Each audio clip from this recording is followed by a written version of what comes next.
For me. Well, we'll get to the good stuff. I want to welcome Mike Amaranthus, PhD, Dr. Mike. He's a local and world-renowned mycologist and scientist with over 40 years experience and several mushrooms and truffles named after him. He's a recipient of the USDA's highest award for scientific achievement. Dr. Mike has a BS from University of California, Berkeley, and a PhD from Oregon State University, go Beavs. And he's also authored 150 scientific manuscripts. He founded Mycorrhizal Applications Incorporated in Grant Pass, the world's largest producer of mycorrhizal fungi products, and he believes fungi should emphasize fun. As a two-time cancer survivor, getting to know this fantastic group of mushrooms has enriched and perhaps saved his life. Dr. Mike believes that a mushroom presentation can not only be accurate and have substance, but be entertaining as well. Also potentially tasty. Yeah, let me get your presentation.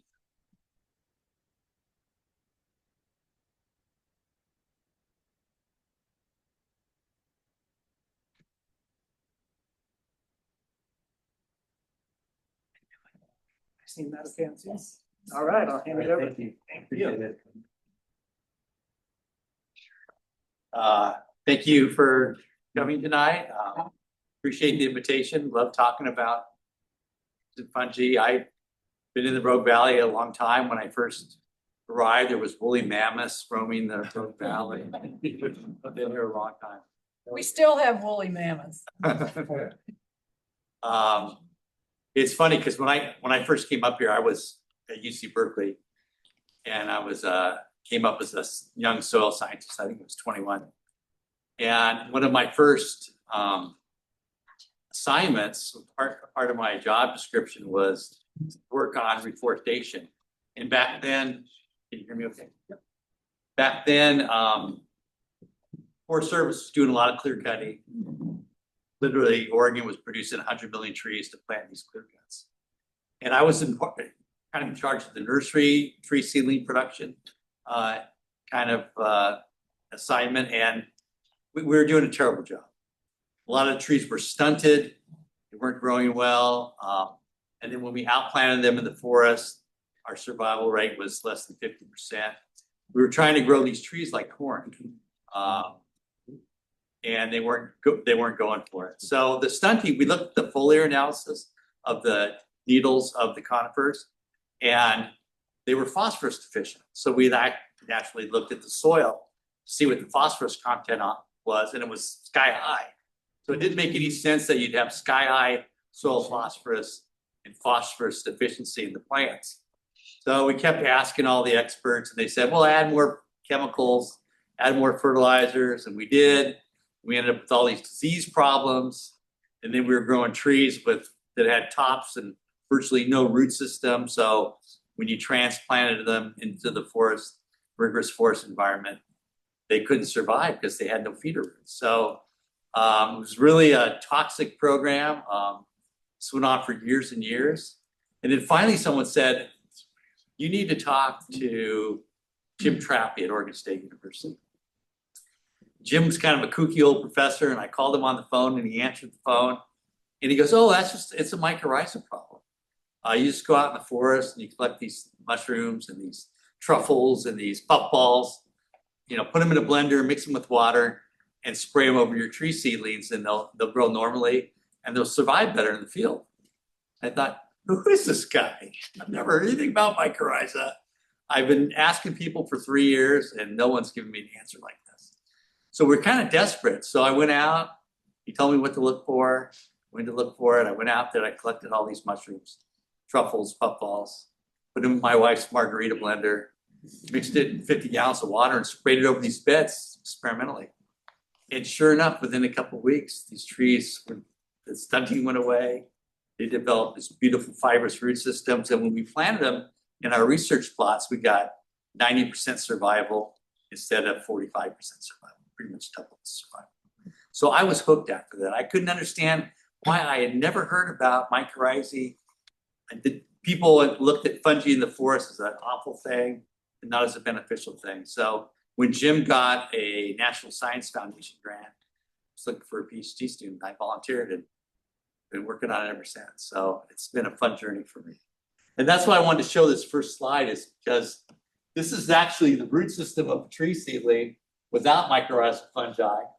And this is the root system with the fungi. So same root system, you can see all the fungus. So obviously it's a great expansion of the root system into the surrounding soil. And it's basically the stomach of the plant. It's how the plant feeds. And it's how natural systems work. Am I advancing here?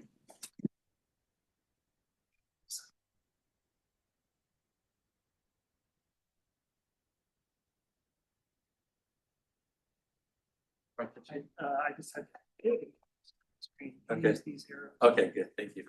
Yeah. So how much can I share? We have, an hour, and we'll have plenty of time for questions, and I'm really interested in getting your feedback as well and your perspectives on all this. But how much can I share with you about mushrooms in an hour? As much as I can. There's a lot of really corny mushroom jokes out there. A lot of fungi jokes. So like I said, when I first started, way back in the Ice Age, it was fungus was something to be killed, itchy toes, moldy bread, something to be eradicated in the environment, and as land stewards, if you have any fungi in your property, the objective was just to spray it and kill it. We've learned a lot in the last 50 years. Fungi as food, as medicine, and the role it plays in mental health for certain kinds of human afflictions, plant health, the role it plays in wildlife food chains, and also climate change kinds of things. Most people start out with just wanting to know where they can find morels. Their interest in fungi is in the spring, and we are fortunate here in the Rogue Valley to have a whole variety of habitats that produce morels. They're pretty easy to identify. We'll go through some of the toxic lookalikes, but they're pretty easy to identify, and they're very abundant in our area. Start at low elevation and they move to the high elevation, and they go from Central Oregon really to the coast. So. And a lot of morel pickers in our area, they're very guarded about their patches where they've been collecting mushrooms, and they pass it down from generation to generation. And so it's kind of family fun. The morel picking is kind of an annual event. And I find that doesn't matter how big you are, your background, all kinds of people like hunting for mushrooms. There's a lot of diversity associated with that, and it's free for the most part. So, and sometimes the size of the mushroom is inversely proportionate to the size of the human being that's collecting. The little guys get really low to the ground. They're very good at collecting mushrooms. So I wrote a book called Fry, Thrive, or Die. It's a fun pocket guide to a lot of the common, delicious, edible, and poisonous mushrooms in our area. Most of the pictures in the book are local. There's other pocket field guides. David Aurora. How many people have seen Mushrooms Demystified or All the Rain Promises and More? David's a dear friend. We've traveled the world together looking for mushrooms. But his book is 40 years old.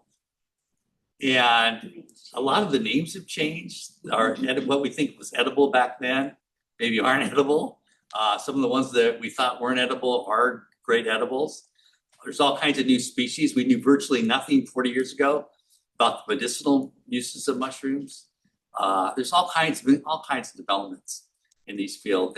And David's not interested in writing a follow-up to his book, so he encouraged me to write this, and I did. So it's been a lot of fun.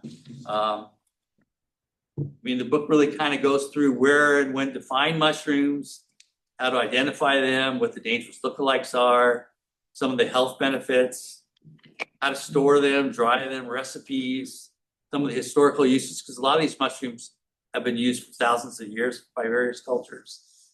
The influence on plant growth, wildlife, food webs, climate change, and a lot of other things. So it's a pocket guide, but it's pretty comprehensive in dealing with all things fungi.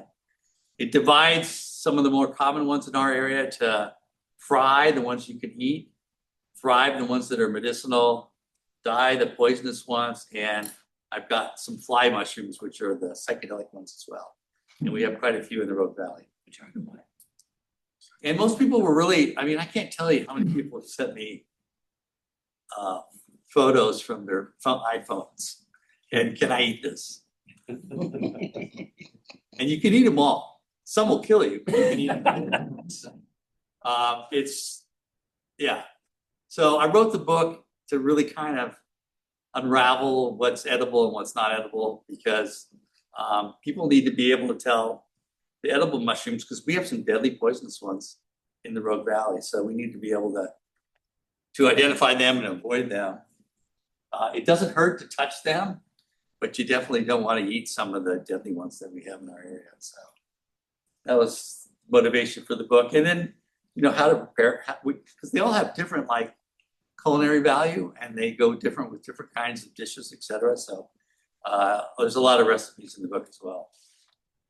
But I can't stop thinking about the people who first ate mushrooms through trial and error. This one tastes like meat. This one killed Kevin instantly, and this one made me see God for 3 weeks. So it was all trial and error. And we don't need to do that anymore. We don't need to do that anymore. So that's the book, is to be able to identify problems moving forward. We know which ones you can eat and what their properties are. So should you just go out and start picking mushrooms and eating them? Obviously not. This is Jeff Lowenfels. I don't know if you've seen his books, but he's written some good books too on fungi and the ecosystem, etc. But yeah, you shouldn't just go out, obviously. But you can learn, like there's 6 to 10 really good edible mushrooms in our area that are pretty easy to distinguish. And using the book, you should be able to find them and with confidence consume. And that's what I'm trying to do, is people slowly accumulate fungi that they feel really comfortable with picking. I have a friend in Grants Pass that I've been hunting mushrooms with for almost 50 years. And he said, if you could tell a black and white cat from a skunk, you can learn to identify mushrooms. So if you can identify the dog in the Amanita outfit on you're right, versus the other one, then you're well on your way to learning about mushrooms. So mushrooms have, you know, characteristics of the cap, of the gills, which are underneath the caps. The stalks have certain characteristics. Some mushrooms have a veil. Some come out of a vulva or a cup. And those are some of the very dangerous ones. So how the gills attach to the stem is a very important characteristic.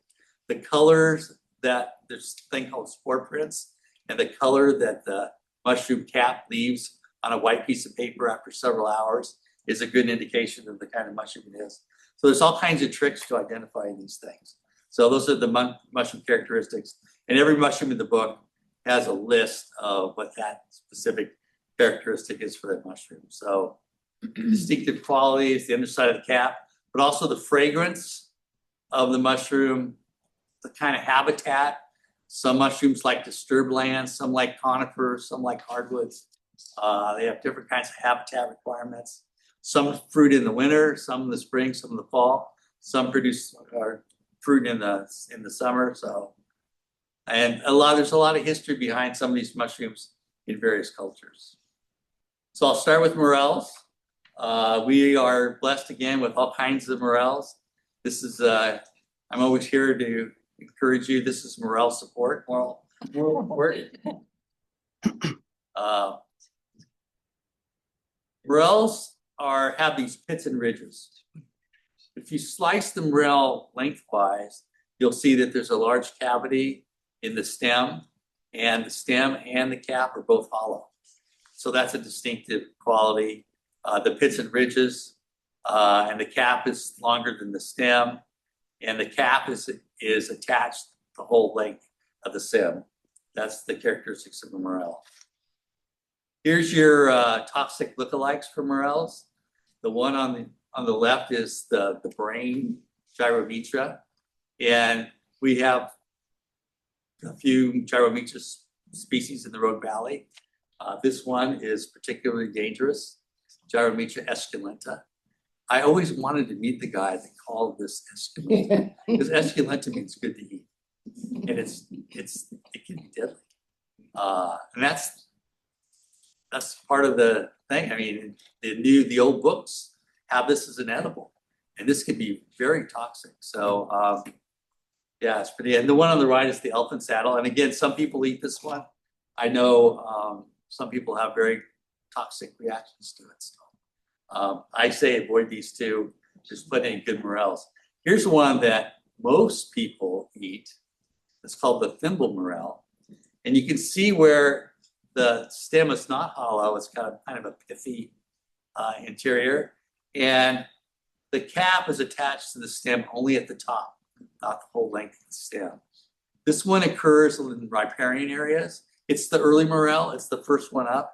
It's usually like in our area, February, first week of March.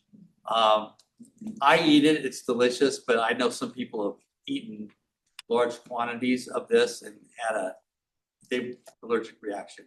They didn't go to the hospital or anything, just felt lightheaded and stomach discomfort. So be careful with this one. This is the Verpa bohemica. It's very common in our area. It's called the early morel, but if you do collect it, just eat a couple and see how you respond to it. Verpa on the left. Verpa on the left versus the morel on the right. You can see where it's not attached to the length of the stem. So we have, I won't get too much into taxonomy because frankly it's boring, but we do have three types of morels in our area. We have the white morel, the one on the left. The center morel is the yellow morel, and the black morel is the one on the right. And they do occupy different kinds of habitats. They all taste the same for the most part, but they do have different habitat requirements. The white morel is called the mountain blondes. Around there, mostly at higher elevation around here, associated with conifers. They're very common, above 3,500 feet. They go all the way up to 7,000 feet in our area, the mountain blondes. This is the yellow morel. When you're looking for habitat features, this one likes more of the valley floor. You find it in madrones, hardwoods, associated with hardwoods. And there's habitat indicators for different morel species. Bud Light seems to be a habitat indicator for this particular mushroom. Because you go to these patches, they must celebrate with the beer every time they find one because they just leave their beer can out. It's kind of disgraceful. That's your habitat. If you see beer cans out in the woods, generally those are morel hunters. This is the black morel. We have several kinds of black morel. This is the natural black. This is mycorrhizal with conifers. So it lives off the roots of certain tree species. The trees are providing the energy, the photosynthate. They move down through the roots into the pine roots, into the mycelium. And then the mushroom is the fruit of the mycelium, or the stringy stuff in the soil, the vegetative part of the thing. So black morel, the natural blacks are mycorrhizal. We have a landscape. How many people have put down landscape bark and found morels in the yard? It's very common. Yeah, the first couple of years after adding bark on disturbed sites, you'll get a morel fruiting the first and second. First year usually pretty good, second year not so. And the best bark is the real stringy bark for some reason in our area, but they can be quite prolific in landscape areas, landscape morels. And then there's the burn morels. So after forest fires or burning piles, you often find these burn morels, another type of black morels. And morels are really hard to find. They're very disguised. You don't think you're finding any, and you look around, you see one, and you realize there was like 30 right around you. You know, suddenly you start to see what they look like, and you can find many of them. But the black morels are really hard to find in the black ash sometimes. Here's David Aurora, the mushroom demystified guy, all the rain promises and more. David flew to Alaska. There was a big burn up there that was having a big morel harvest. So he flew up there and he found so much morels that he filled all those buckets in his bag. So he took his pants off and filled his pants full of morels. This is how you know. This is when you know you have a morel problem. Start taking your pants off and filling up full of morels. But a lot of the commercial mushroom morel hunters actually take the Forest Service and BLM maps of fire history. And they go to all those plots that had fire activity the year following fire. And they use that as their guide. So always cook morels before you eat them. You don't want to eat morels raw. So the little bit of heat drives off this monomethylhydrazine, which is rocket fuel. A little bit of heat drives it off. So they should always be cooked. Yeah, raw morels are a problem. There was a sushi restaurant, I think it was in Idaho, that served raw morels with their sushi, and a couple of people died. And I think 30 or 40 were hospitalized that night. So you always want to cook morels. And they're delicious. They're sort of a meat substitute, very earthy, kind of a smoky flavor. They're just delicious. And even if you just fry them in a little butter, they are delicious, but they can be used in all sorts of dishes. There's quite a few morel recipes in the book. There's thousands online. So we're lucky. We have a variety of habitats from the valley floor to the higher elevations, from the coast, inland, different kinds of disturbance events. Encourage a variety of morels. So we're very lucky that way. But be careful, the brain, this one here, especially, this one is very toxic. And start slowly with the verpa, the one on top there. And Helvella, I'm recommending people don't eat that one. Helvella, the elephants have them. This guy, this is from Lithia Park. This is a deadly death cap, Amanita phalloides. This used to only occur in the Scandinavian northern climates, Siberia. It wasn't common outside of Europe in northern Asia, but it's hijacked itself all over the world now. Didn't used to be in the Rogue Valley.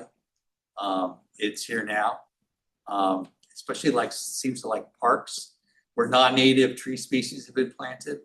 And that's how it's coming in. It's coming on the root systems of non-native plants. And it used to be only on conifers, and now it's occurring associated with hardwoods as well, on the roots of hardwoods. So it's spread all over the world. I found it in New Zealand, Australia, Thailand. Yeah, it's a problem. So the way you identify this one is it comes out of a cup. It comes out of a cup. So it's called the bulba. The gills are free. They don't attach to the stem. The gills are white, and the gills are free. They don't attach to the stem.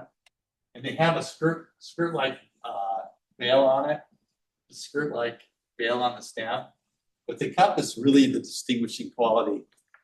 Until you become a good mushroom hunter, I would avoid any mushroom that comes out of the cup. And the way to do that is when you dig it up, just to pop it up to see if it's coming out of that cup.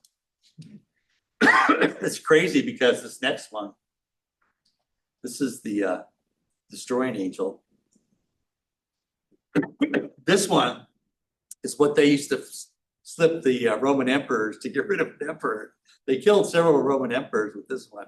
It's deadly. It also occurs in our area. It's not quite as common. But I used an app, a phone app, a mushroom ID phone app, and it identified it as an inky cap, like an inky cap. It was the destroying agent. It was funny because I was loving the app until then. And I've done it like 2 or 3 times and it's mistaken that. So, if it says, well, that's 70% confident that it's a inky cap, 70% is not good enough for me.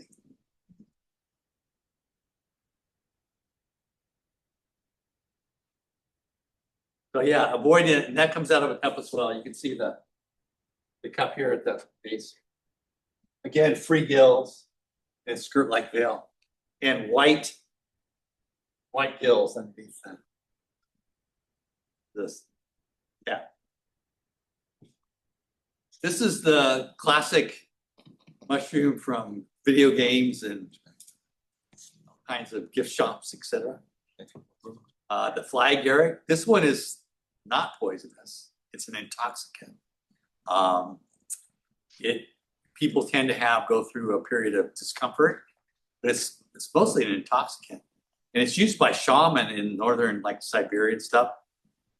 It's used for therapeutic rituals, and also the Vikings used to whip up a big batch of this before they invaded countries because it made them fearless and invincible feeling anyway.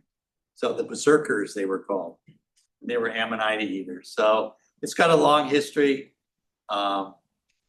It's also one that's invaded our area. It didn't used to be here. You see it a lot on the southern Oregon coast.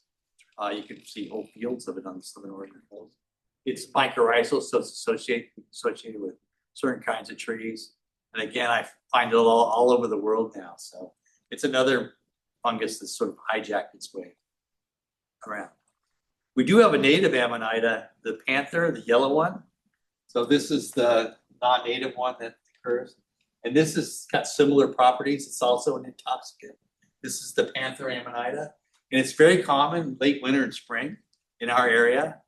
And you can see it's got similar markings on the cap. It's got the scales on the cap. But it's very common. The panther agaric Amanita. Anybody know this one? Yes, that's golden chanterelle. This one's delicious. And it's in the fall. It's very abundant in our area. Sometimes occurs in the valley floor, but mostly in the southern Oregon Cascades. It's got folds, not gills. So they're not knife edge kinds of gills, and they kind of cross they go vertical, but they also go horizontal. And I see some of the crossings here, but they're folds rather than the knife edge gills.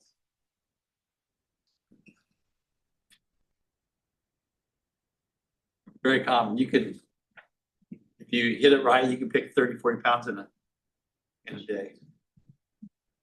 So the cap is trumpet shaped. They're blunt folds underneath the cap rather than thin bladed gills. The interior flesh is pure white. It smells fruity. It smells like apricots. It's very fruity smell to it. And if you pull on the flesh, it comes off very stringy, like pasta. We have a white chanterelle that occurs primarily above 5,000 feet. So Lake of the Woods, Diamond Lake, those kinds of areas. It's a white chanterelle. It's also delicious.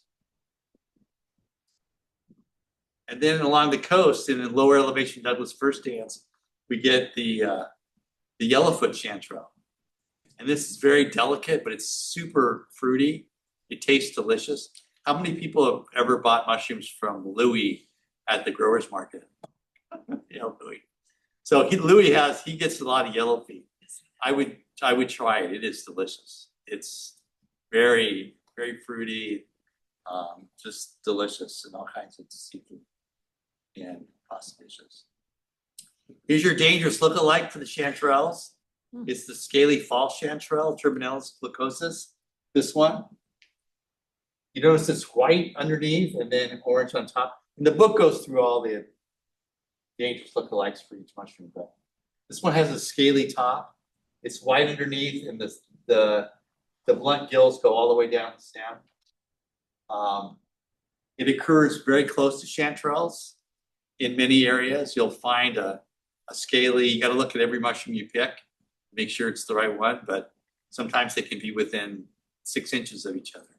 So make sure you're picking the golden chanterelle and not this one. It won't kill you, but it gives people upset stomachs. And It'll ruin your day for sure. This one looks dangerous, but it's delicious. It's the black trumpet. Occurs under madrone at lower elevations. Again, very delicious, very fruity. Sometimes Louis has these at the growers market. You find them in madrone litter amongst all the leaves. How many people have eaten this one? It's really good. It's really good. It's maybe my favorite mushroom. And it's pretty abundant. It's not widely distributed, but it's very common in Southern Oregon. This is the hedgehog. It's got teeth. It tastes a lot like a chanterelle to me, but it's got teeth underneath instead of gills. And it can't be confused with any poisonous mushrooms. It's delicious as well. It's more on the lower elevations along the Southern Oregon coast. Hedgehog, very good. This one's called Matsutake. It occurs late summer, early fall. It's really big in the Chemult area, Crescent area. There's some fruiting on the coast. It goes all the way down to Mount Lassa. And then it goes Eureka, Arcata area, late December, early January. It actually starts in August in the Chemult area. It's not my favorite mushroom, but it has great value. The Japanese Americans love it. It has ceremonial value in their culture. It's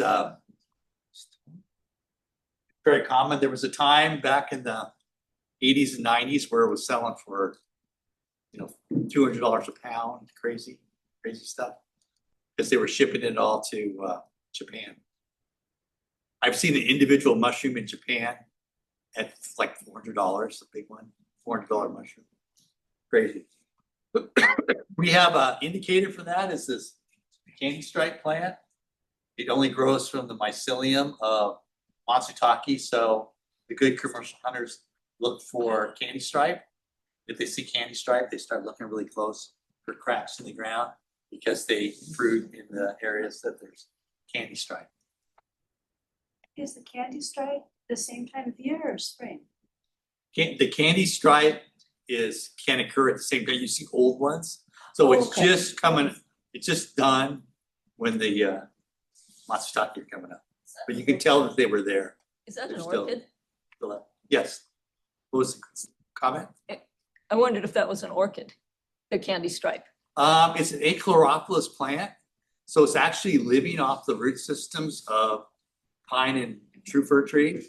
So it's getting its energy from decomposing roots. So it's just an achlorophyllous plant. Anybody know this one? Shaggy. This is the inky cap, shaggy mane. The Declaration of Independence is signed from the ink from this particular shaggy manes from the compliance group. You want to collect them when they're early. They do a thing called deliquescing. So to get the spores to blow out to the atmosphere, the spores are born underneath. They sort of just decompose. They turn to ink, and that exposes the underside of the mushroom to air flow, and that's how it distributes the spores. You got to eat them the day that you get them because they turn to ink pretty fast. Some people have an allergic if they drink and they eat the mushroom. They have a sort of an allergic reaction that way. So my advice is to eat them in the morning, so then you don't come back. That's the insight there. But anyway, so they're very common along roadsides. How many people have eaten this mushroom? They're very common. And they're delicious, but you gotta eat them the day you find them. This is the shaggy parasol. This is also very common in our area. It's a beautiful mushroom.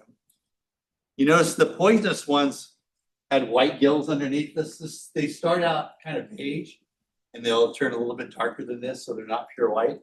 But this is one that I worry about people confusing with Amaranthus, the deadly poisonous ones, because they have the veil and they start out with white gills, etc.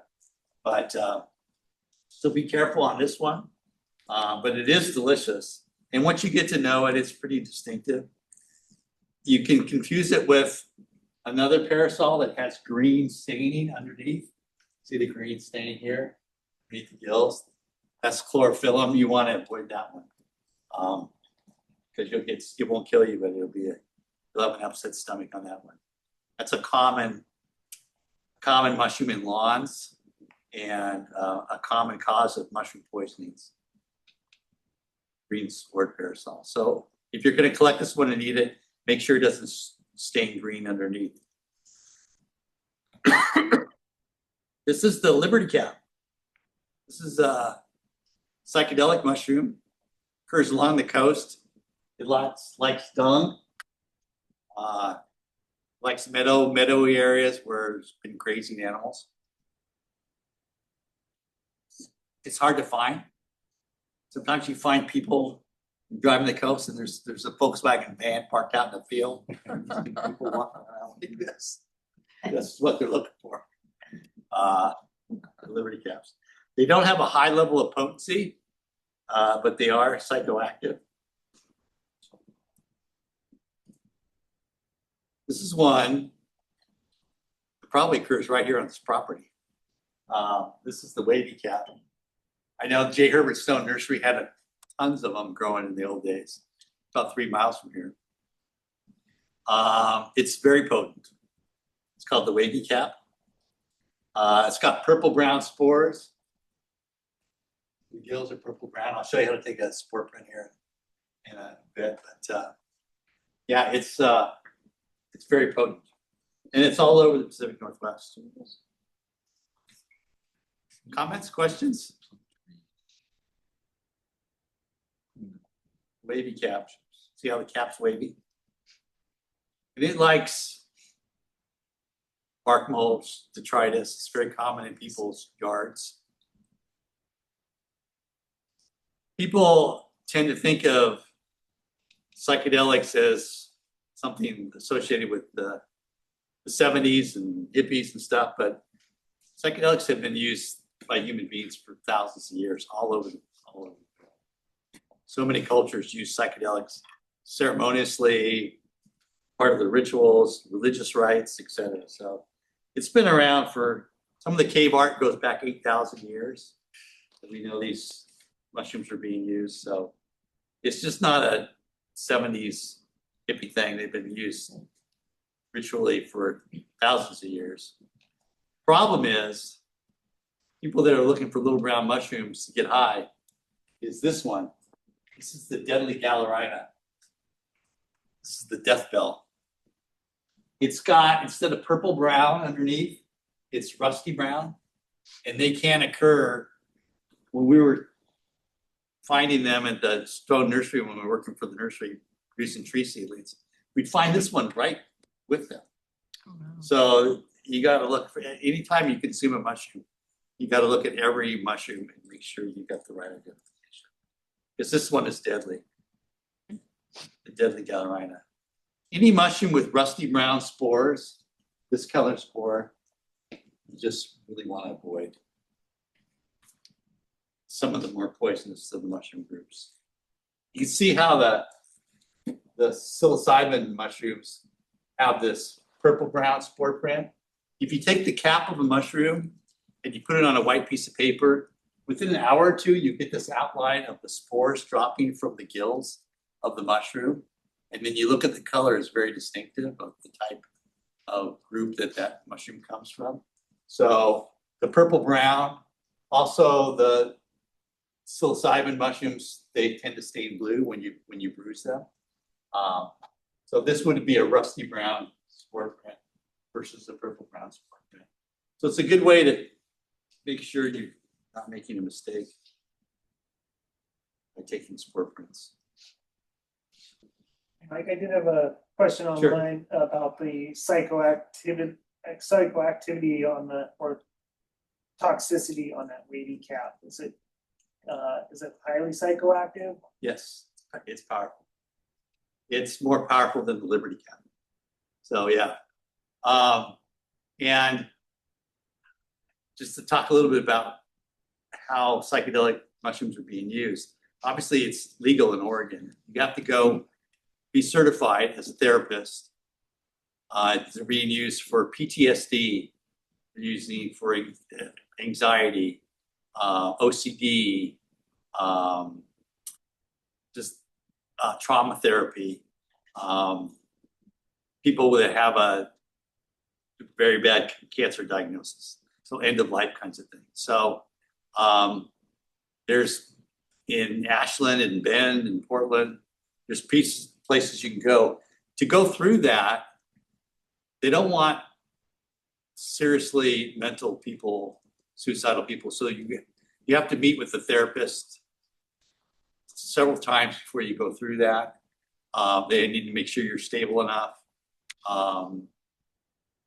What other kinds of things? It's very interactive with the therapist. The therapist is licensed.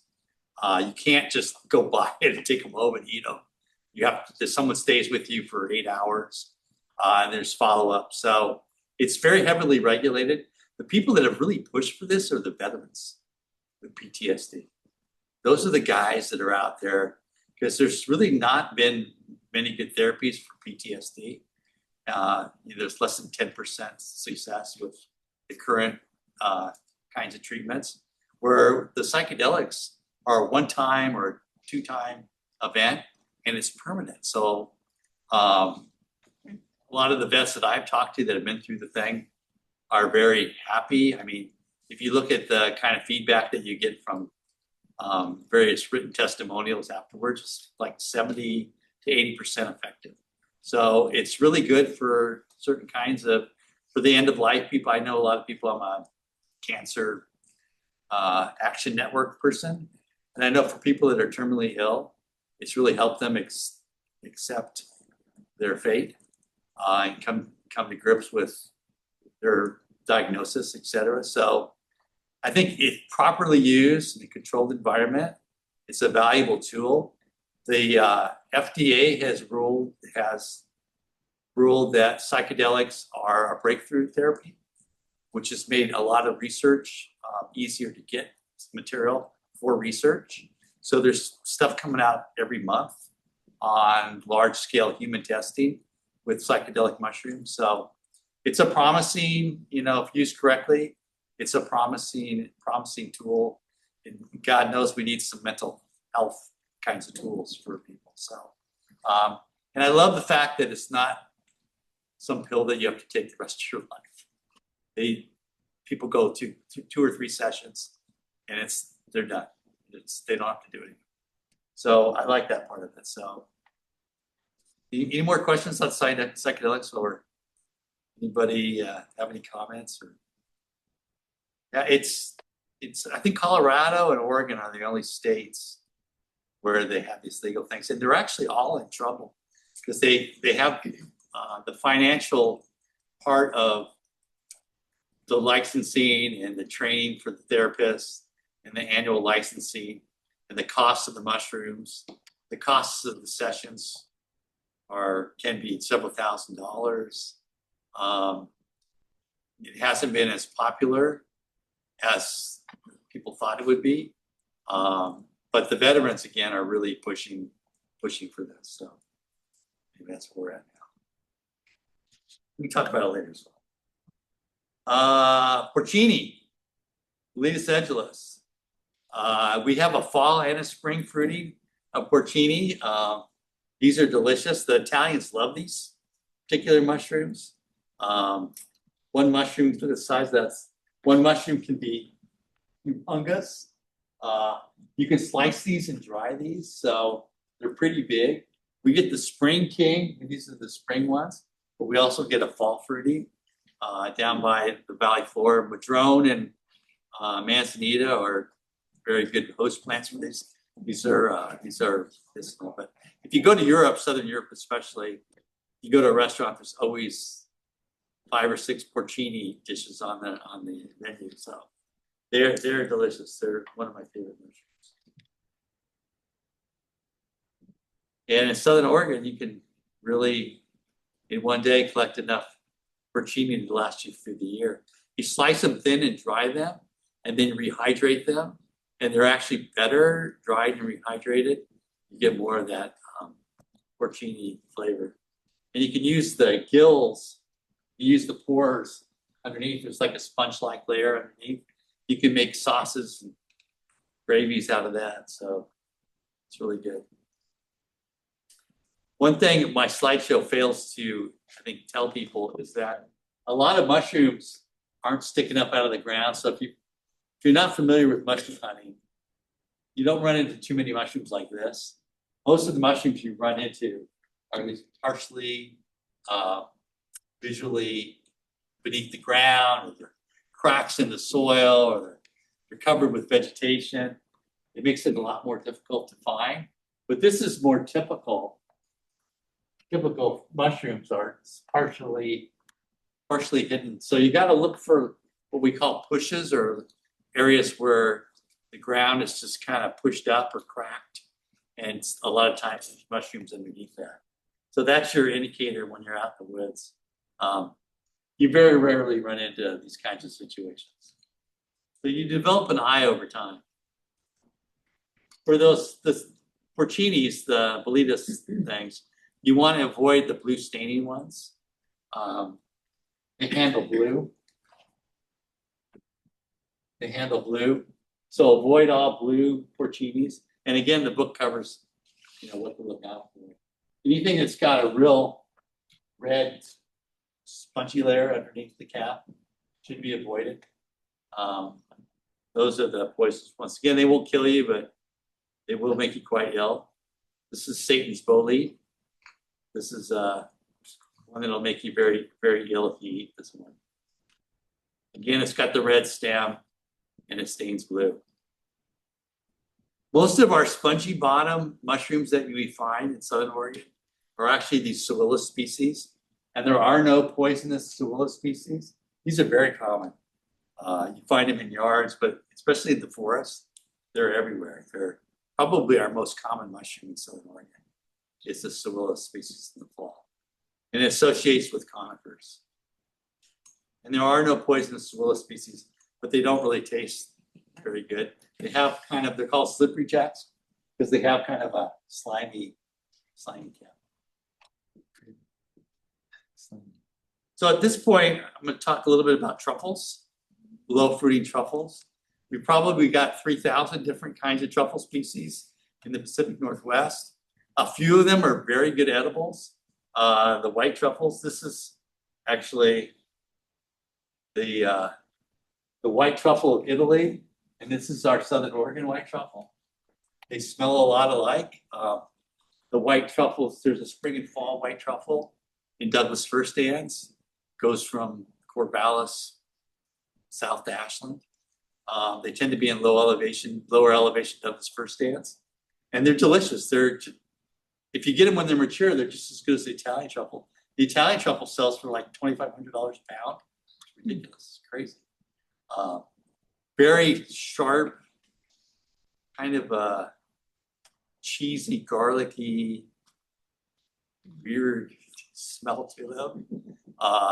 One truffle in your refrigerator will truffle all the food in your refrigerator. It will taste like truffle, smell like truffle. Eggs, it goes through eggs, goes through everything. So you got to store them like in a plastic container, keep them from getting your milk and your cheese and your everything else. So yeah, we've got some good truffles here. But you really need to use dogs to find them, because the dogs will only find the mature ones that are giving off the aroma of the truffle. But they're very closely related to the truffles, the famous truffles of Europe. This is the French black truffle. My wife and I were involved in a truffle growing operation in Australia for many years, and it was a lot of fun. We produced a lot of truffles. This is guys are flying from France to buy our truffles, French chef. But I think last year we produced 13,000 pounds of truffles on this orchard. We actually grow them from, put trees, they're mycorrhizal. So they're growing off the roots of the trees, and you use oak trees, hazelnuts, There's quite a few plantings in the Willamette Valley, Corvallis, towards the coast, all the way down to Roseburg. There's some in Sunny Valley. As you drive on I-5 past Sunny Valley, all those trees on the right, those are truffle trees. It had limited success in Oregon. There's some truffles being produced, but nothing like we're doing in Australia, where there are no competing fungi in Australia because it's so different vegetationally. So anyway, so there are some in the valley that are being produced but on those trees. Obviously, they use pigs because the pigs are it puts off a pheromone that attracts animals. So they use pigs in Europe. Dogs are better because the pigs are sexually attracted to the truffles where dogs are not. So they train the dogs with cheese, and then eventually they train them to find truffles. But you have tree seedlings that you inoculate. These are oaks. You inoculate them with the spores of the truffle, and you plant them. It takes 5 to 7 years. Hopefully you start getting some truffle production as the root systems develop. And you got to keep the soil just right, lots of calcium, high pH. It's very technical. But sometimes, at least in the Southern Hemisphere, you've been able to produce a lot of these things. Glad you mentioned the reason. I've always wondered why Australia produced so much better, but the lack of competition. Yeah, the eucalypts don't form with the same mycorrhizal. So you introduce a hazelnut or a French oak over there, you don't get competing fungi in the thing. And also their soils are pretty conducive to it. They hold on to phosphorus very tightly. And that's good for truffle mycorrhizal plants. So that's pretty good. And so yeah, that's pretty good. When we first started to do it, no one had done it in the Southern Hemisphere. And the beautiful thing about the Southern Hemisphere is there's no fresh truffles anywhere else in the world because their winters are opposite. So we were producing fresh truffles when there were no other truffles being produced. So the rest were all in the Northern Hemisphere.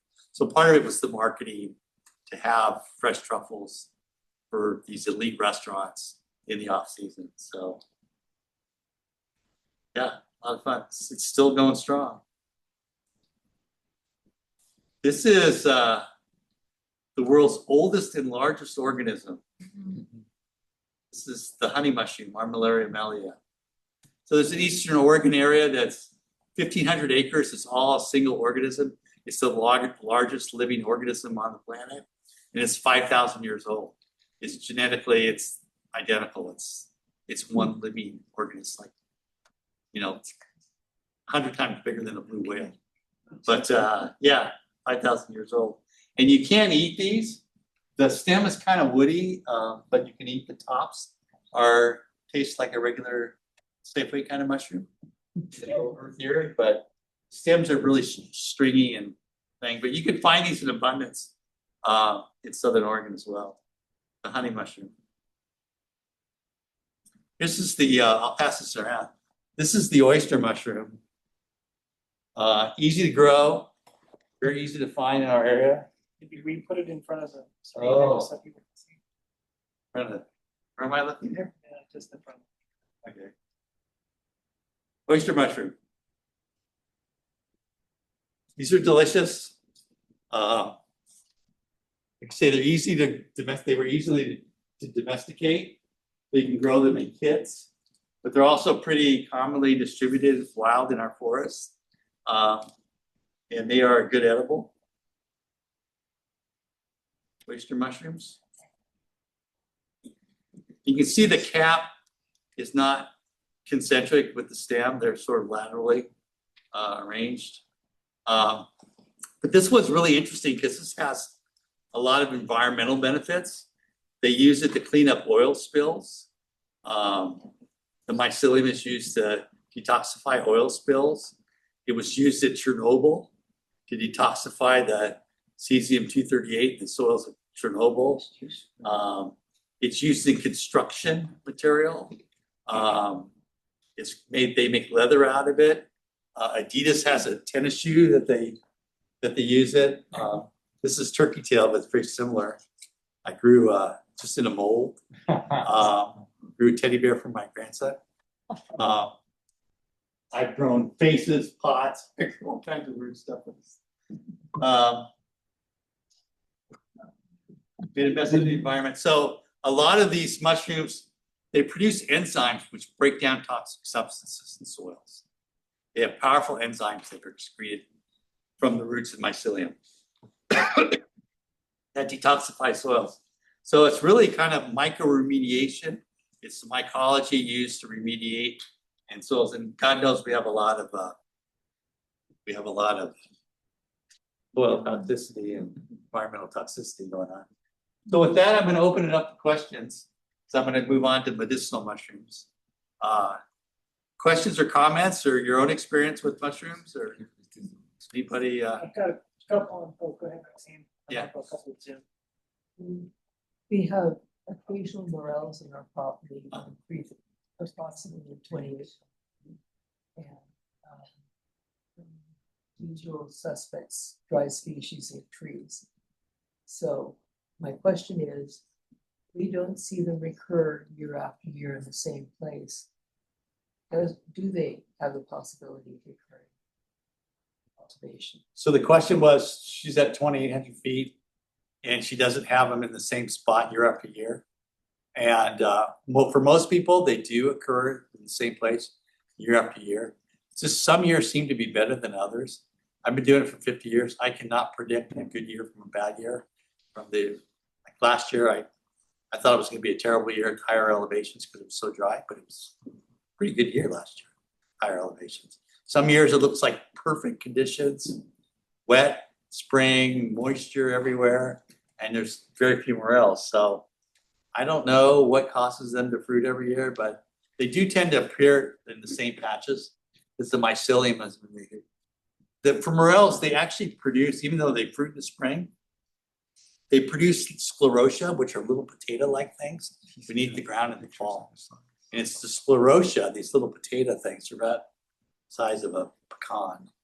Those sclerotia is what produces the mushroom in the spring, and the sclerotia are produced in the fall. So it may be that conditions in the fall indicate how good a year you're going to have in the spring. Mike, can you stay back by the podium? Oh, yeah. Keep the sound. I'm in prison back here, like a caged tiger. Was there any other question there? Okay, on Zoom, we have some questions and I'll probably send these to you near the end from early on about mycorrhizal inoculation. Cami tortured us with a little bit of mushroom envy here. She says she found a king bolete 10 days ago up in northern Oregon and it was enjoyable. But she asked, could introducing those truffles in the southern hemisphere cause them to become invasive or interfere with native fungi? Yeah, I mean, there's always that danger because we've seen them escape. The truffle production, we started in '94. We haven't had any escape. Eucalypts are so different physiologically that they haven't moved outside of the European species that we planted there. So it's since the 90s, but that is a concern. These things escaping and moving on to other trees. But the truffles are really specific to the type of soils. You have to mend the soil to really make it work. So you have to add lots of lime to the soil. And generally it takes some irrigation as well to get them to grow. So yeah, so it hasn't yet. But yeah, it's a worthy concern. Okay, that's what I have here. So Okay. Thank you. So talk a little bit about medicinal mushrooms. Just finishing up a book called Unscrambled. It's about medicinal mushrooms, and it's just trying to separate. They're in so many products now. I've been studying mushrooms for decades, and it's so confusing, the mass media thing. There's so much potential benefits from medicinal mushrooms. There's so many products out there that have poor labeling or the wrong fungi or the wrong dosages.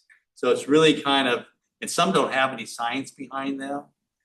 They're being promoted, there's no studies. So I'm trying to kind of go through the literature, what stuff is peer reviewed, what isn't, when medicinal mushrooms should be used, when they should not be used by certain people, and try and write it for laymen, so it's not like a technical journal kind of thing. So kind of make it more understandable, but for individual people. So that'll be out probably in the next 3 weeks.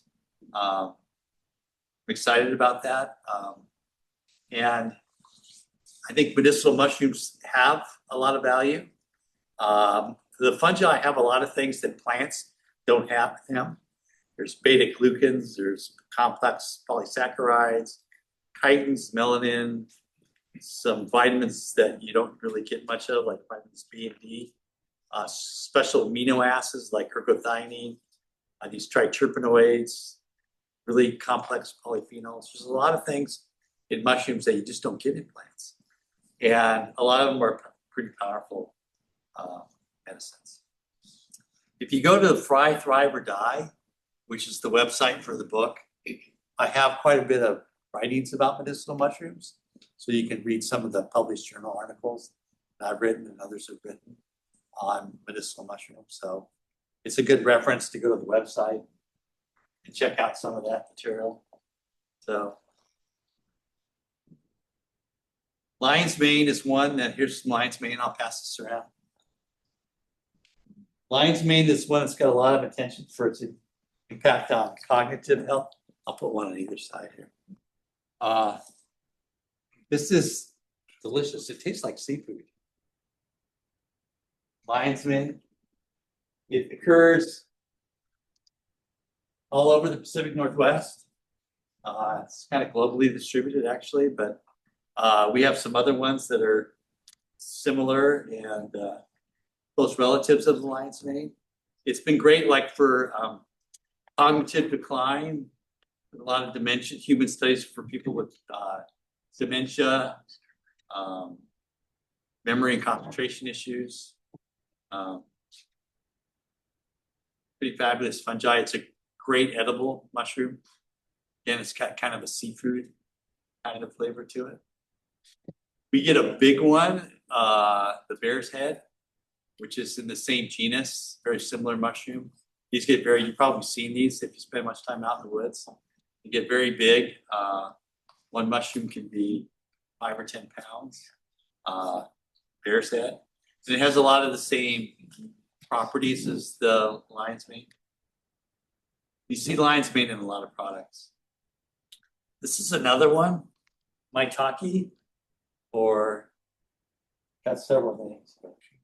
Called the dancing mushroom in Asia, because people would dance with joy if they found it in the woods. Called the dancing mushroom.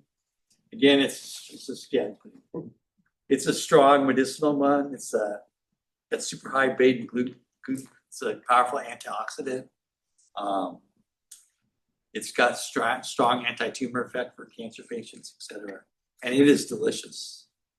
It is delicious. Maitake. They also call it the hen of the woods. And Louis sells these at the growers market. So if you ever want to try a new mushroom, this is one that really easy to identify in the woods and very delicious when consumed. Turkey tail, too tough to eat. Looks like a turkey's tail.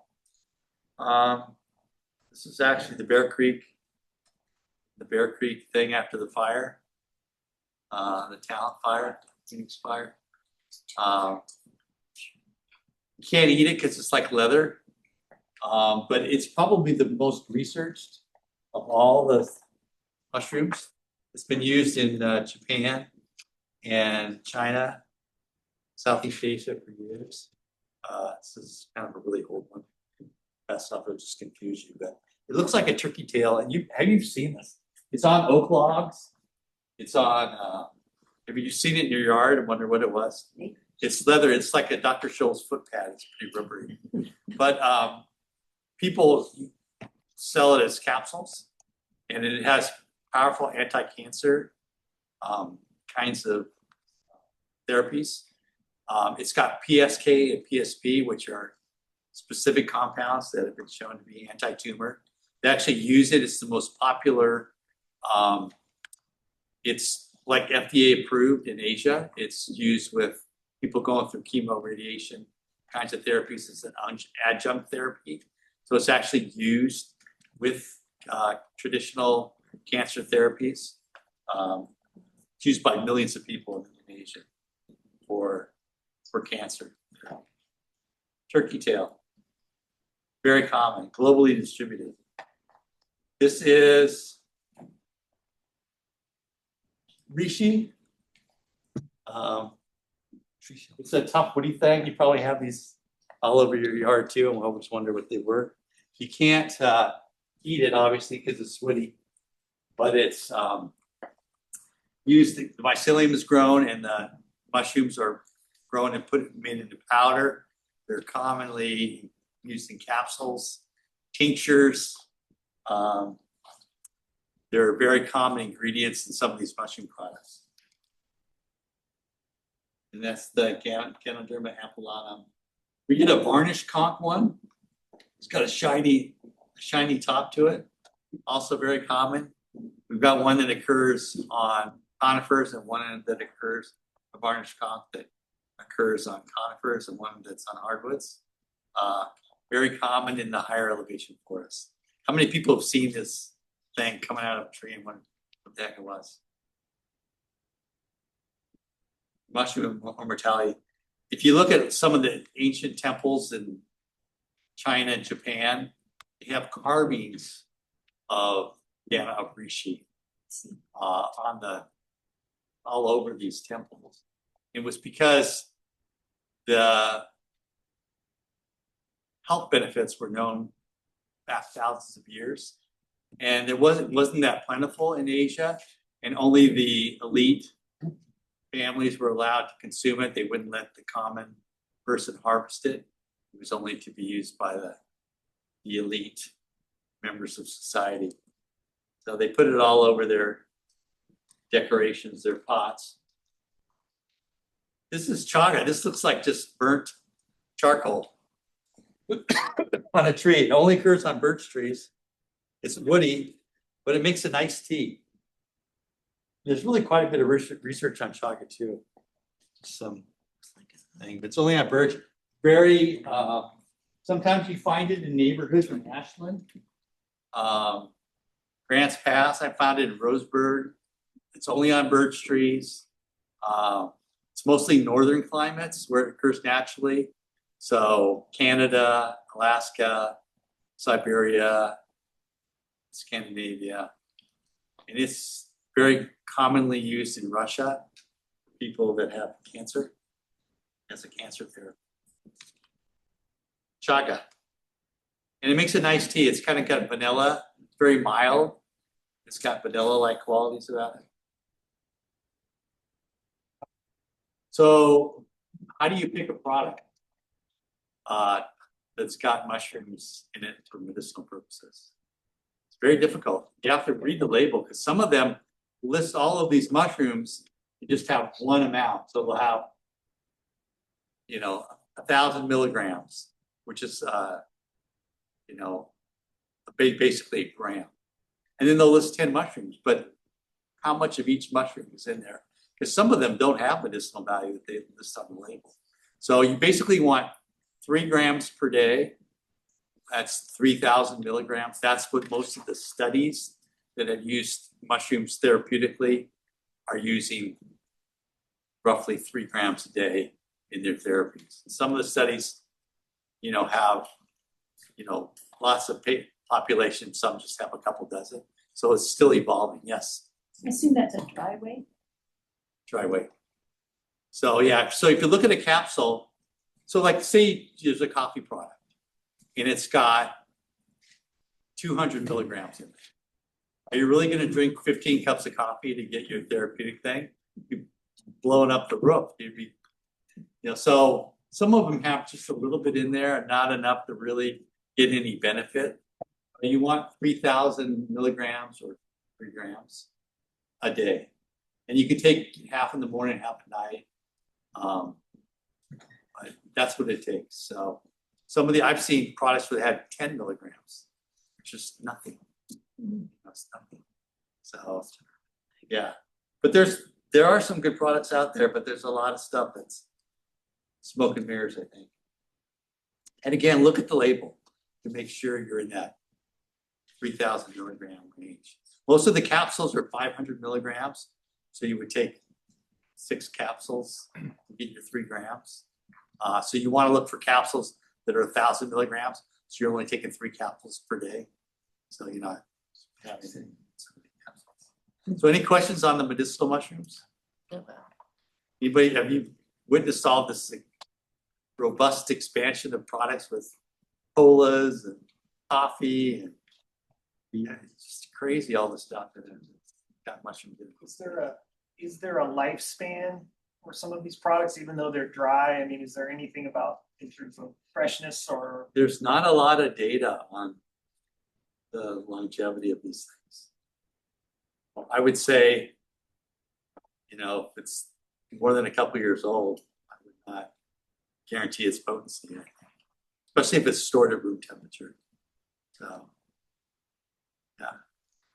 And the ones that have the most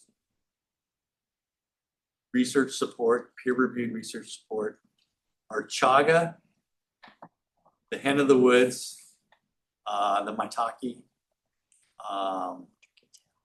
the reishi group has been studied intensively. Turkey tail is a good one. There's just a lot of research data. So those are the big ones that are really going to have the most scientific support. I've seen some mushrooms listed that I know, I've searched the literature, I know there's no science behind it. There's some ideas behind it, but there's no science behind it. Or it's just been used on rats or cell lines, or there's no human population studies. So I think you stick with the big 4 or 5 mushrooms that there's scientific information. So we're switching gears to look at the role that you guys are land stewards, the role of mycorrhizae with plants. So the one on the left is no mycorrhiza versus the one on the right, mycorrhizal. So about 80 to 90% of the world's plants form the mycorrhizal relationship in their native natural habitat. Unfortunately, we don't deal with a lot of natural habitats anymore. Most areas are disturbed. So certain kinds of disturbance events kind of eradicate that. The best time to use mycorrhiza is when you plant, you've got access to the root system. So you can water it in to an existing plant, etc. But yeah, they're pretty prevalent in natural areas. So if you have a very natural area, you would never need to add mycorrhiza. But it's the mycelium. So here's the root system, and this is the mycelium. So it's this great expanse. And the mycelium network is incredible in soils. You look on a microscope on a healthy living soil, it is so full of fungal threads. It's just kind of mind-boggling to see. Like, since you're in this section right now, I want to pose this question if it's all right. Early on, Cami said, I'm interested in inoculating the soil where I'm planting Oregon oak, especially where we have outplanted seedlings and saplings that are not thriving, with the soil from established oaks. So she wants to take soil from established oaks and perhaps use it to inoculate. She says, my hypothesis is they're lacking the associated mycorrhizal fungi. How deep should I go to sample the soil at the established oak sites, and how much do I need to integrate, presumably, to inoculate? Okay. So the idea is soil transfer. Can I take soil from existing healthy oak stands and transplant it to my disturbed site where I'm trying to get oaks established? And yes, you can. Soil transfer has been used for hundreds of years. So you take areas from healthy forests and you reapply it to an area, and it can be effective. You can't introduce a disease organism. There's some examples of that, but in most cases, so you want to get soil from the feeder root zone. Generally, that's right beneath the duff layer, because that's where most of the surface roots are. So that's your ideal area to do that. The upper, what we call the A horizon of soil. So you would take some of that, just mix it up, and put it in the planting pool of the trees that you're trying to establish.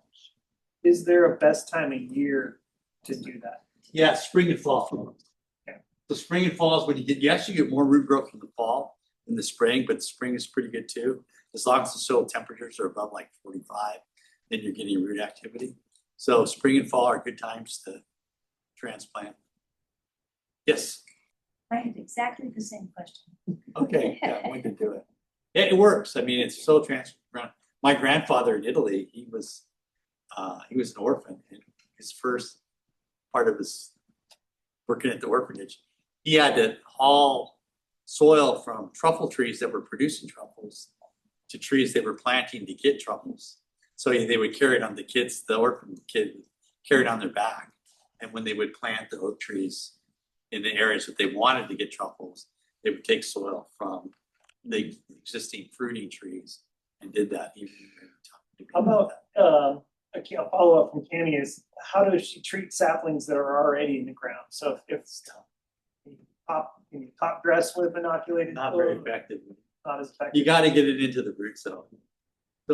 So especially if it's soil transfer, I mean, if you had a lot of irrigation water, you could probably water that in, but if they're already in the ground, it's really tough unless you have a powder or something that you can use. So it's a lot more difficult. Any other question on part of things? I love the questions. As you look at the pattern of mycorrhizal development, this radiating pattern, it's in nature everywhere.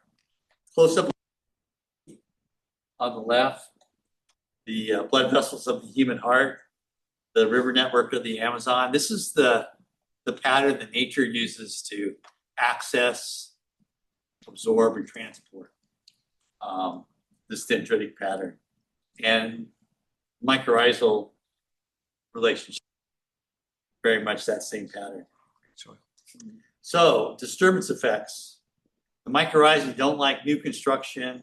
These are places where you definitely should consider about the disturbed areas, new construction, compaction, tilling, fallow. If the place is fallow, there's no energy. The mycorrhizae depend on plant supplied sugars to grow. They can't decompose their own.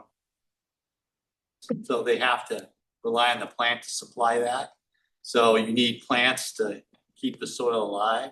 So long periods of fallow are good. Or if you buy a composted soil, the heat of the composting process eliminates the mycorrhizal, but then you need to add it. So these are the kinds of situations that you need to add it. I actually, when I'm doing these days on global climate change initiatives, trying to get carbon in the ground and out of the air, CO2 out of the ground. Plants are the best way of doing that because they fix CO2, goes into the leaves, into the branches, into the stems, into the root, into the soil where we want it, and then into the mycorrhizal filaments deposited in the soil, a substance called columellin. And the research has shown that I'll show you some pictures. You can put 1,000 pounds of carbon per acre in the soil. Acre's not very big per year. It's remarkable. There's a great program on Amazon Prime called Groundswell. Harrelson's the narrator. Some other big stars that are narrators. That's Groundswell. The act that puts carbon. Look at it, it's very well done. The graphics are incredible. But it's about all these projects going on all over the world trying to put carbon in the soil. And that's what I've been doing as a consultant, is working in places like Africa, Europe, Brazil, trying to get plants in land so they can put carbon in the soil. And some of these fast growing trees. So it's been really fun. Mike, I know you've been talking for a while, but you were breaking up a little. Okay. Please. Just one of the early mycorrhizal plots at the University of Florida.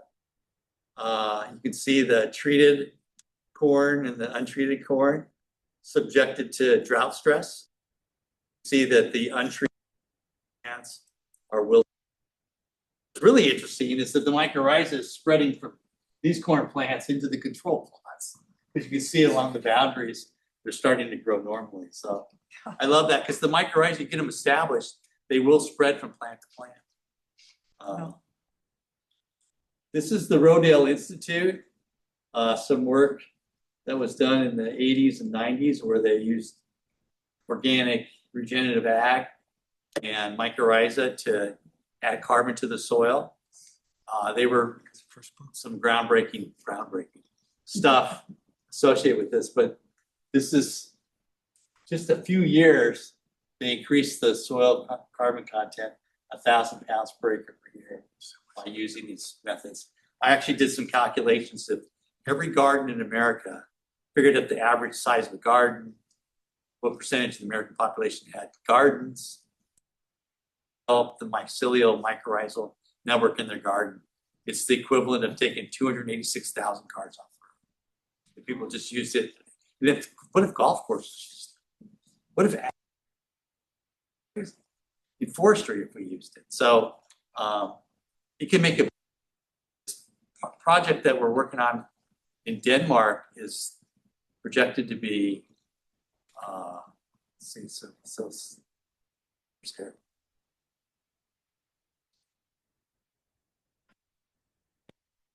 cultural land off carbon.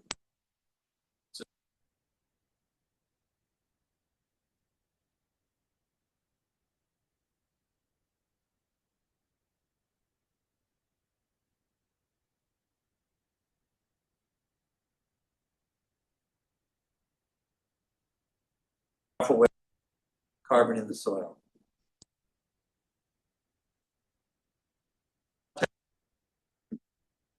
Mycorrhizal products out there. That's what we did as a company.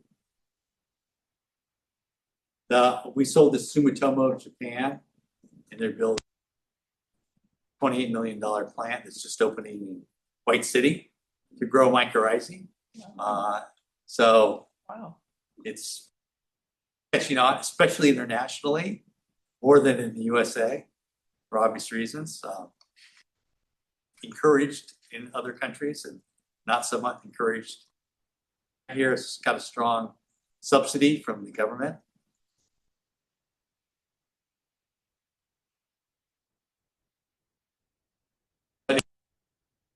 Inoculant for your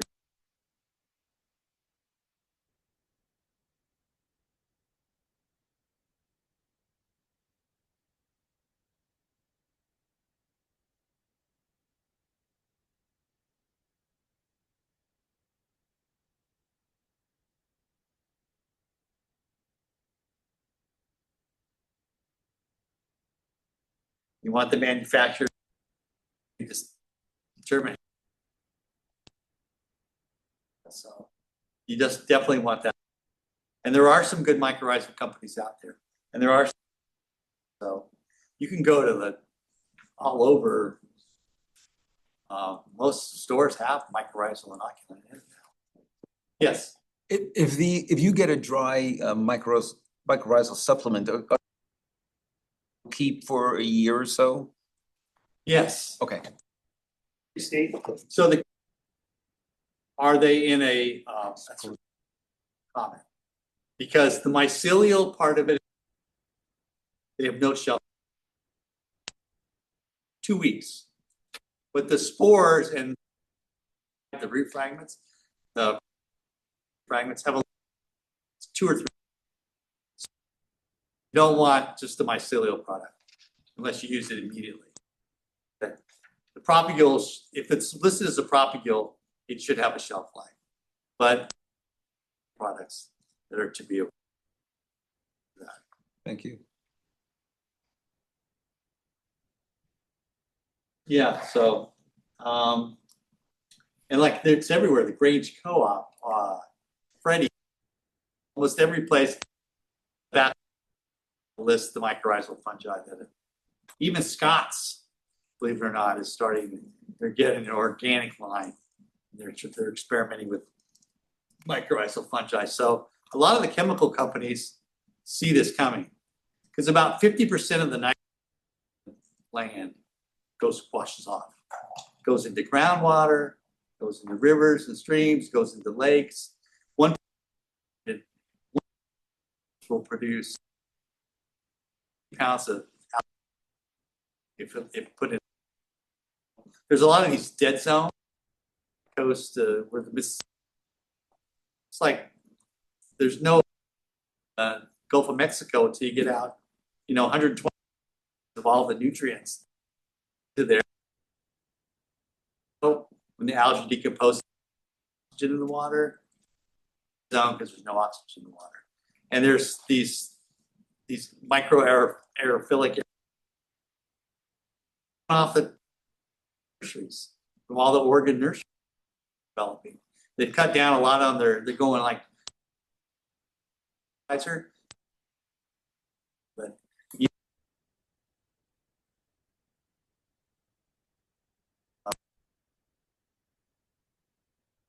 it's expensive. It's got to be costly.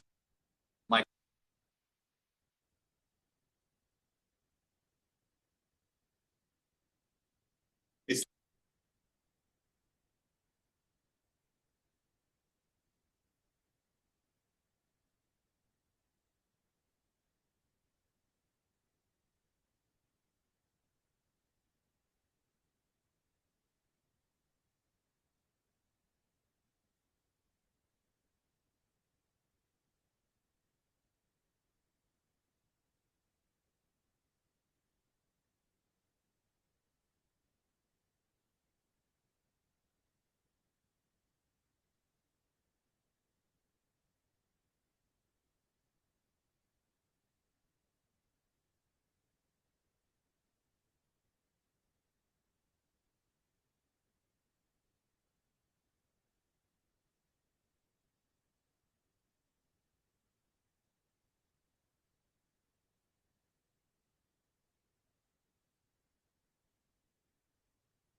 putting the little network. Third, 36 will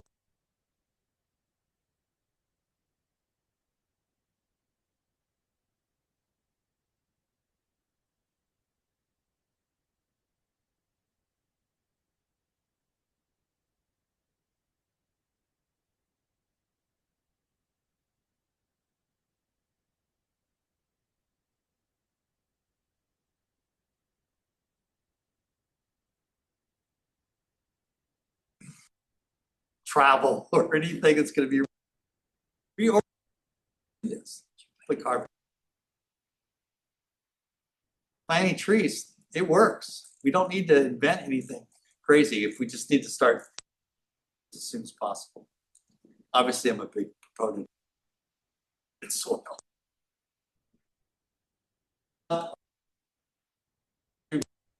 Part of certain kinds of, especially small animals,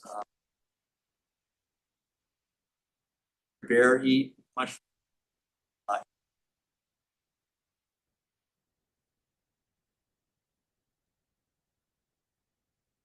On their food supply. So if you're out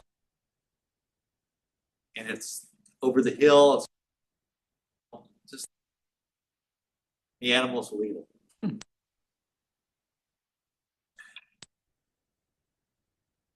When you think more about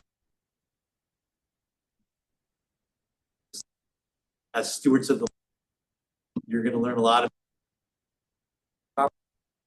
That's pretty.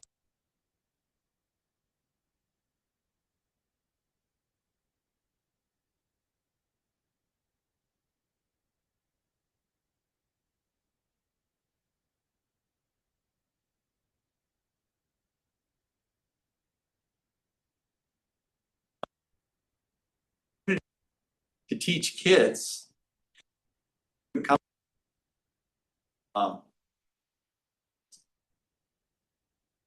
lot of them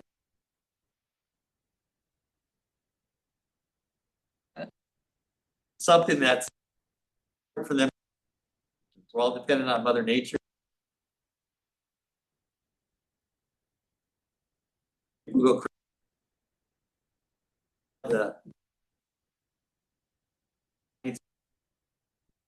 It's great. I wrote a children's book called Mycorrhizal, Earth's Best Friend. It's about all the roles. I'm actually reading the book tomorrow at a kids camp. It's about all the things that mycorrhizal,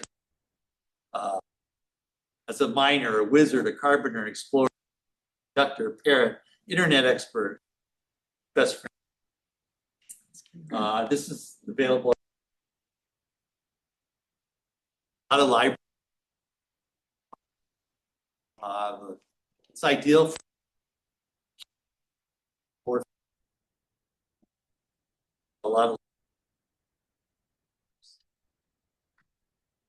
starts just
at the sustainability and surprise.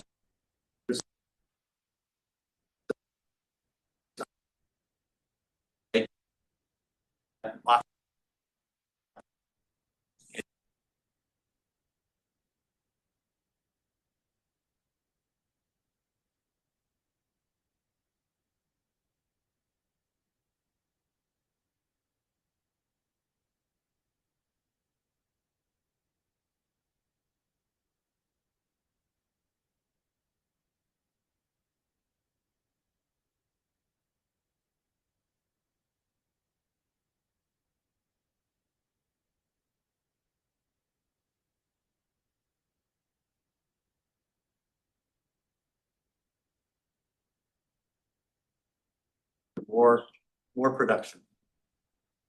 Okay, go back here. Go ahead. To make your own inoculant.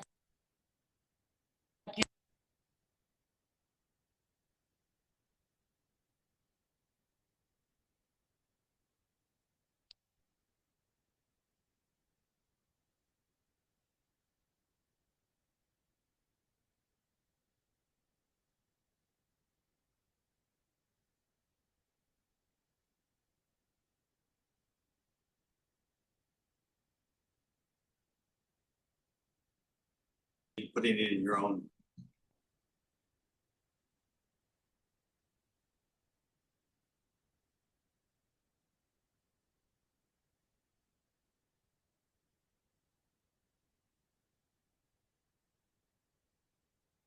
You know, you don't want to propagate, so I wouldn't use any inoculant. And remember, a lot of the that you see are only going to first.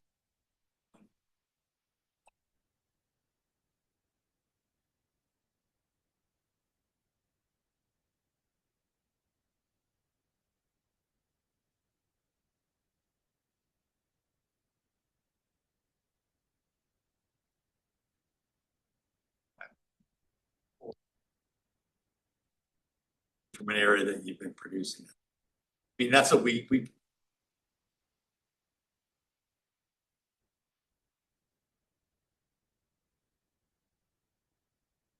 well, so we harvest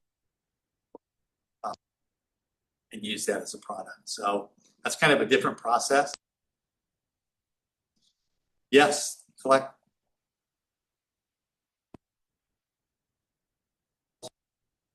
germs identified in the book as these poisonous ones.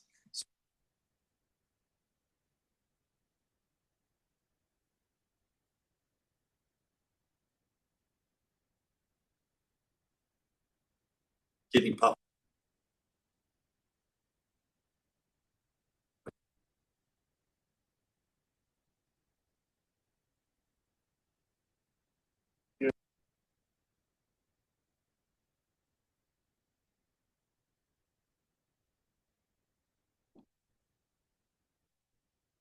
Or what type?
her in-laws.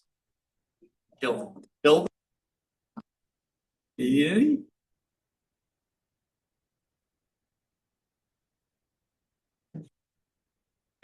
She went to